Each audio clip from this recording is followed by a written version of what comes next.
Welcome to my SY education formation channel में आपका स्वागत है। अब की अपडेट में लेकर के प्रेजेंट है ईपीएफओ का नया नियम लागू। अब सरकार देगी कम से कम 9,000 प्लस डीए पेंशन। जाने पूरी डिटेल्स क्या है इस अपडेट में। लेकिन सबसे पहले हमारे चैनल पहली बार विजिट कर रहे हैं तो सब्सक्राइब कर लेना, बेल आइकन को प्रेस करना ताकि हर वीडियो की नोटिफिकेशन ईजी से प्रोवाइड हो सके। EPFO update. कर्मचारी भविष्य निधि संगठन ईपीएफओ के तहत एक नए नियम की चर्चा चल रही है, जिसके अनुसार सरकार कर्मचारियों को कम से कम 9,000 और महंगाई भत्ता डीए के साथ पेंशन देने पर विचार कर रही है। और यह नियम प्राइवेट सेक्टर के उन कर्मचारियों के लिए बहुत ही फायदेमंद हो सकता है जो कि लंबे समय से पेंशन योजना का लाभ नहीं उठा पा रहे थे। इस नए नियम का जो है मुख्य उद्देश्य कर्मचारियों को रिटायरमेंट के बाद बेहतर आर्थिक सुरक्षा प्रदान करना है।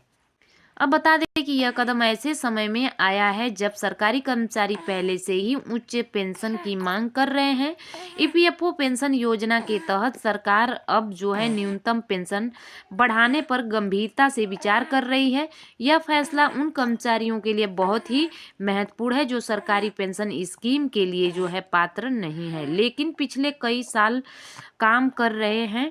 और इस लेख में जो है हम आपको नियमों के विभिन्न पहलुओं को इस वीडियो के माध्यम से विस्तार से चर्चा करेंगे, जैसे कि पेंशन की गणना, लाभ और अन्य जरूरी जानकारी। ईपीएफओ पेंशन योजना की संक्षिप्त जानकारी। विवरण जानकारी। योजना का नाम ईपीएफओ पेंशन योजना, प्रस्तावित लागू 1 अप्रैल 2025 को ये तिथि है जो कि लागू हो जाएगी। प्रस्तावित न्यूनतम क्या होगा? 9,000 प्लस डीए पेंशन इसमें लागू। अब पेंशन की गणना अंतिम 12 महीने की औसत वेतन का 50%, लाभ रिटायरमेंट के बाद बेहतर आर्थिक सुरक्षा और पात्रता 25 साल की सेवा करने वाले कर्मचारियों को ही मिलेगा। इसका पंजीकरण प्रक्रिया ईपीएफओ के पोर्टल के माध्यम से योगदान नियोक्ताओं और कर्मचारी का संयुक्त अंशदान रहेगा।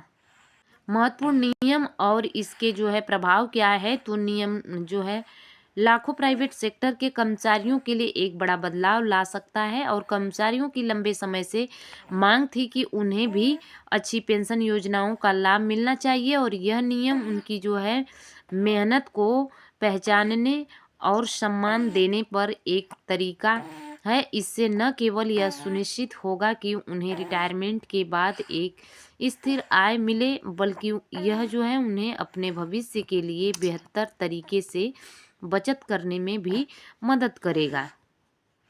ईपीएफओ में नई पेंशन योजना के तहत पेंशन की गणना 2 मुख्य तरीकों से की जाएगी। आवश्यक जो है शर्त, कर्मचारियों को कम से कम 25 साल की सेवा पूरी करनी होगी। गणना का तरीका पेंशन का आधा हिस्सा अंतिम 12 महीनों में मिले औसत बेसिक वेतन से तय किया जाएगा।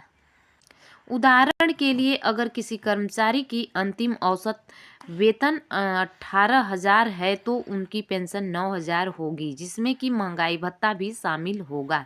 कर्मचारियों के लिए जो है मुख्य फायदे: आर्थिक सुरक्षा, रिटायरमेंट के बाद कर्मचारियों को अच्छी पेंशन मिलेगी।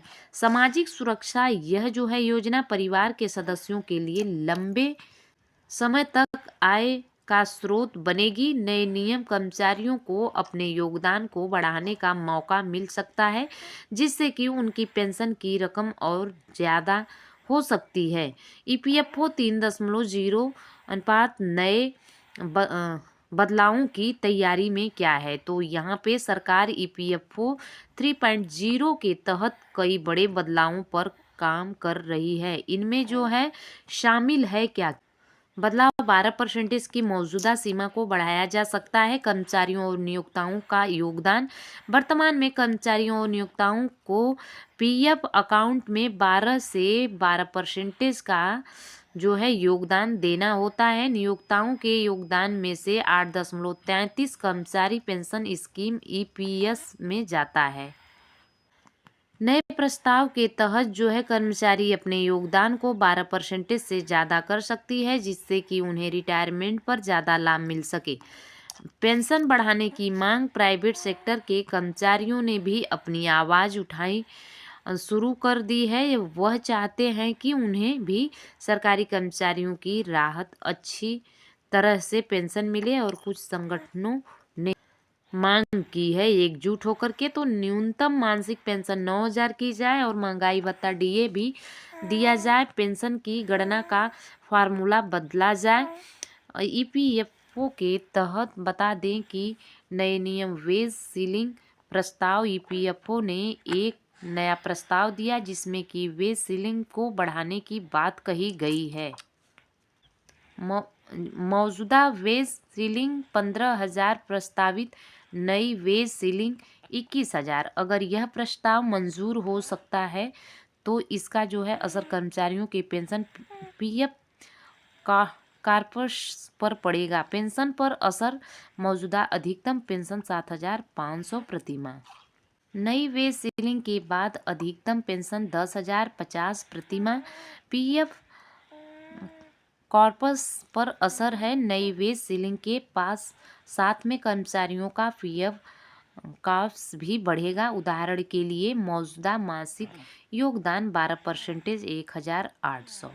नई वेज सीलिंग के साथ मासिक योगदान होने के इसमें ईपीएफओ पेंशन योजना में शामिल होने के लिए जरूरी बातें। पात्रता 25 साल की सेवा पूरी करने वाले कर्मचारी इस योजना का लेंगे, इसके लिए वह पात्र होंगे। पंजीकरण ईपीएफओ के ऑनलाइन पोर्टल पर पंजीकरण करना होगा। दस्तावेज आधार कार्ड, पैन कार्ड, बैंक खाता विवरण जैसे जो है जरूरी दस्तावेज तैयार करें। नियमित योगदान हर महीने नियमित रूप से योगदान देना होगा। अपडेट रहे ईपीएफओ की वेबसाइट पर नियमित रूप से जाकर के नए अपडेट की जानकारी लेते रहे। योजना के लिए लाभ उठाने के लिए सुझाव क्या है? समय पर योगदान, हर महीने समय पर अपना योगदान जमा करें और अतिरिक्त योगदान अगर संभव हो तो 12% से ज़्यादा योगदान करने पर विचार करें। केवाईसी अपडेट, अपना केवाईसी हमेशा अपडेट रखते रहें। ऑनलाइन खाता चेक, नियमित रूप से अपना जो है ईपीएफओ खाता चेक करते रहे। जागरूक रहे, ईपीएफओ की नई पॉलिसी और नियमों के बारे में जानकारी रखें। ईपीएफओ योजना पेंशन योजना बनाम अन्य पेंशन योजना। ईपीएफओ पेंशन योजना को अन्य पेंशन योजना से अलग बनाने के लिए कुछ अलग फीचर्स हैं। सरकारी योजनाओं में पेंशन के जो है सरकारी संस्थान, इसलिए इन समय में निवेश सुरक्षित माना जाता है। नियमित रिटायरमेंट, हर साल एक निश्चित दर पर रिटर्न मिलता है। टैक्स बेनिफिट्स, ईपीएफ में किया गया निवेश टैक्स में छूट के लिए पात्र है। पोर्टेबिलिटी जो है, नौकरी बदलने पर ईपीएफ खाता ट्रांसफ़र किया जा सकता है। कम खर्च, ईपीएफओ में निवेश करने पर कोई अतिरिक्त खर्च नहीं है। तो इस तरह से अपडेट से यदि सेटिस्फाइड है तो कमेंट जरूर करना। Thanks for watching, God bless you.